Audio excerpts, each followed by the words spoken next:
Joining me now is the EPA Administrator Lee Zeldin. Lee, thanks very much for being here. We appreciate you joining us. You've been in the room to so many of these important meetings. What is your reaction to the president directing the military to postpone strikes on their electrical infrastructure and the power plants until we know more about these talks, which are ongoing?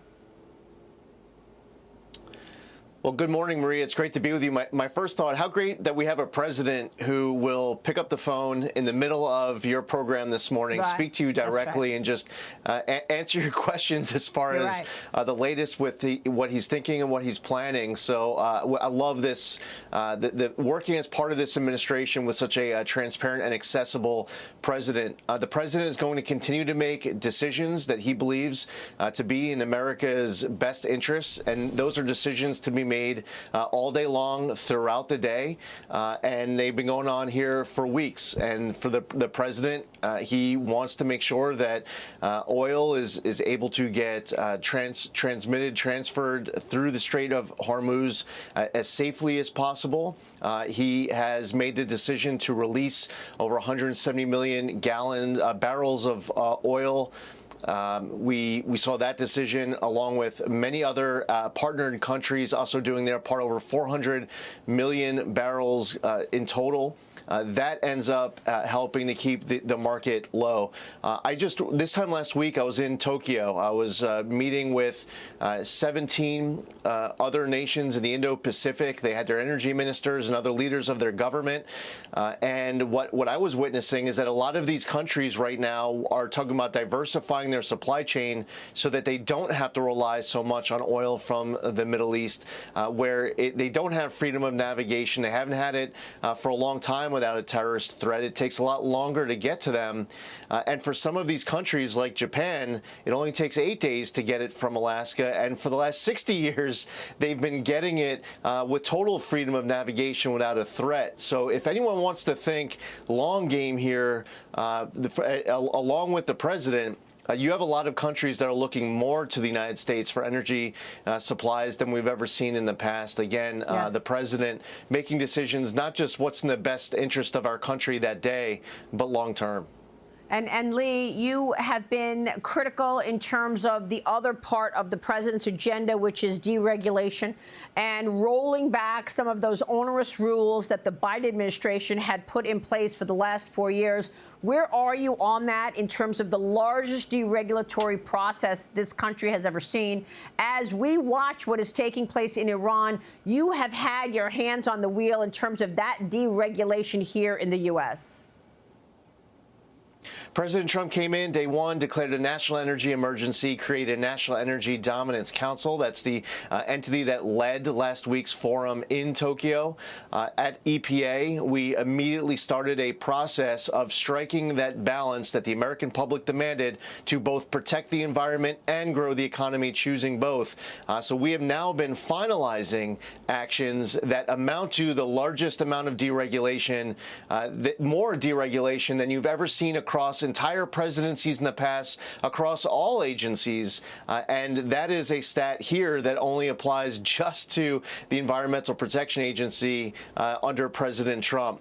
Just a few weeks ago, we announced the rescission of the 2009 Obama endangerment finding, all greenhouse gas emission standards on light, medium, and heavy-duty vehicles that followed, and all off-cycle credits, including that very annoying start-stop feature in vehicles. That alone was the single largest act of deregulation in the history of the United States, making new vehicles $2,400 more affordable and requiring less of that very expensive EV infrastructure that we saw the last administration wasting a lot of money on. So we are very busy on the deregulatory front while also protecting the environment, striking that balance, and being able to achieve both. Yes, and I want to reiterate what the president just told me a few moments ago, that the most recent talks happened last night with Steve Witkoff and Jared Kushner with their counterparts in terms of potentially getting out of this war that we have seen for now 3 weeks plus. Lee, let me get your take on your thoughts on the Pentagon ask for this $200 billion. I spoke with two major drone makers yesterday today. And I thought it was really interesting to see what the pivot has been in terms of how we're changing our weapons in the Strait of Hormuz and using lower-priced drones because that's what Iran has been doing in terms of threatening the ships trying to pass through. Here's Adam Bry, the CEO of Skydio, a drone maker, an American drone maker, as we rely no longer on Chinese drones in the U.S. military. Watch this. Tactics and the weapons that we're using right now in Iran are super effective. They're also just super expensive.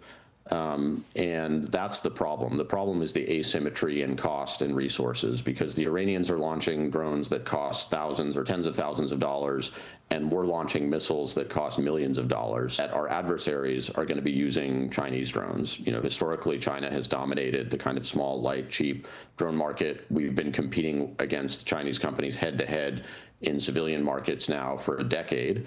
And we're seeing a lot of success, especially as this transitions to more AI and autonomy-based, which is really what we bet the company on when we started.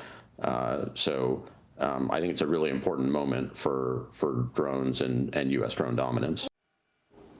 So, Lee, you've done a lot in the administration to try to get oil prices lower. And obviously, today's news with the president telling me that Iran wants a deal badly and that the talks will continue.